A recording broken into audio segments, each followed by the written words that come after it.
that's quite interesting. I didn't really catch that completely. So this was your family's business, the restaurant. We were in the restaurant for about 30 years. The restaurant Oh, finally closed in 69. tell me more. What is the name of the restaurant? Stamford Cafe, and it had quite. I've been thinking of, well, more than thinking, but of writing a story about it because writing a book about it because because we were very close to relatively close to places like City Hall and government offices. Among our customers used to be Lee Kuan Yew, Eddie Barker, um, I think Hon Sui Sen may have been, but Lim Kim San definitely.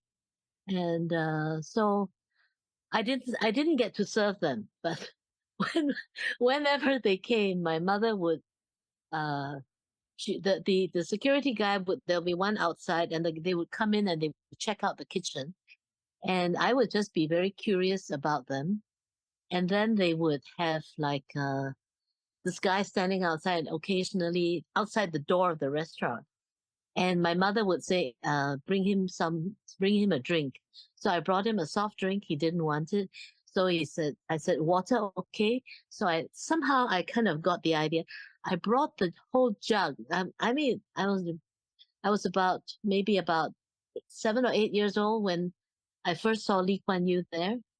And, I brought the whole water jug and poured it out for him and I poured it out also for the other customers before him so that he would know this wasn't directed at him and it wasn't poisonous. It was including for the customers. Smart kid I was. This is hold on. I was trying to find some info on this cafe. There's not very much on it. Stamford Cafe was located at Bras Basah Road. Was Number 82. Popular with affluent expats and locals alike for Western food. Oh, really? Where's this from? During the mid 20th century, this is from Roots actually. Interesting. I'll send you a link later on. Business was Okay. so good that it frequently placed ads in the Straits Times to inform customers that it was open for business. This is a maybe I should just show you the photo.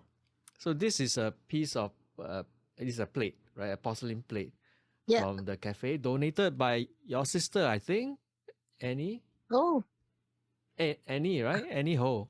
yeah. That's your sister. Oh, okay. We had different ones. They were all bought from John Little's or Robinson's, and they were all made at that time made in England. And my mother was very fastidious about that it was what they call a white tablecloth restaurant. And the address again, what was the number? Number 82. 82 Bras Basah Road. Yes.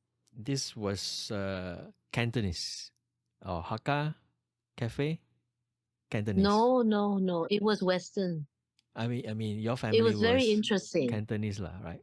My family is my birth father is Shanghainese. My mother is Cantonese.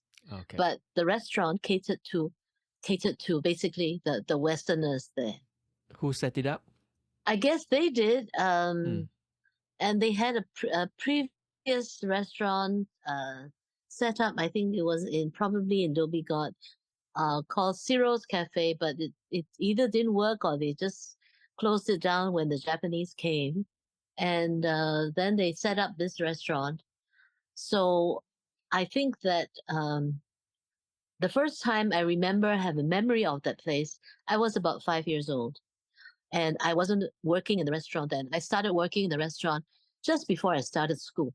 Not anything fantastic, just running errands, carrying things around, pouring water, stuff like that. After school, right? Yeah.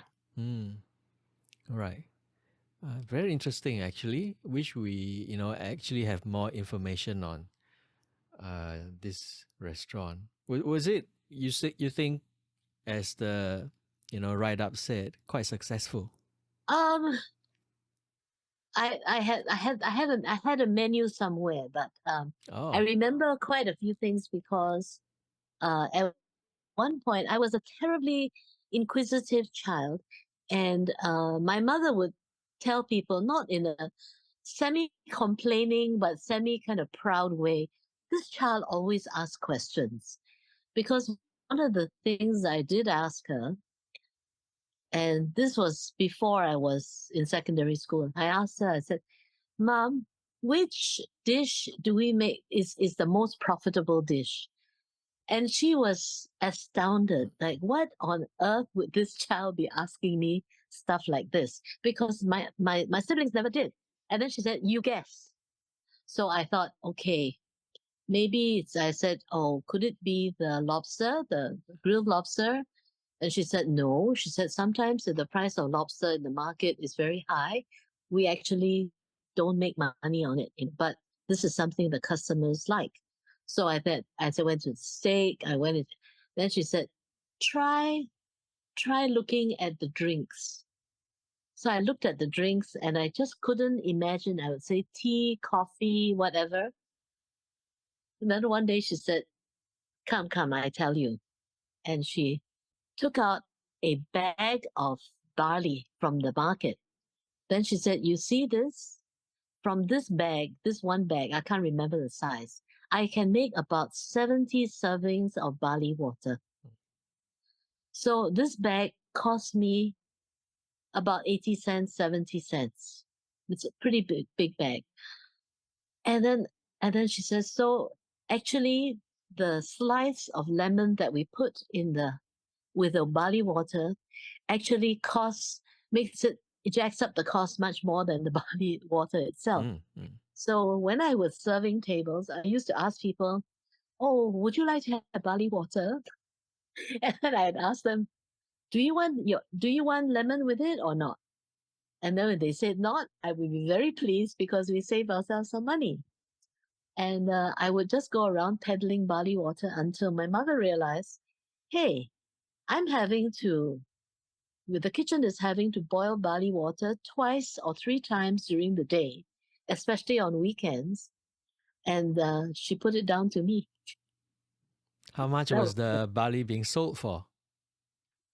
Oh, couldn't have been more than 50 cents, between 50 cents and $1. I mean, because we were in business for quite a long time, so the prices went up. That's a big profit, you know. Of course, drinks are the killers, you know. That's why nowadays Yeah. they want you to, charge you for plain water.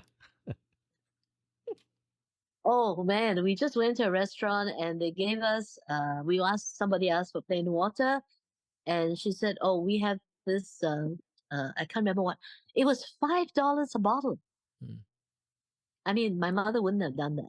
Our water was free with ice, all warm, whichever way you wanted it. Who did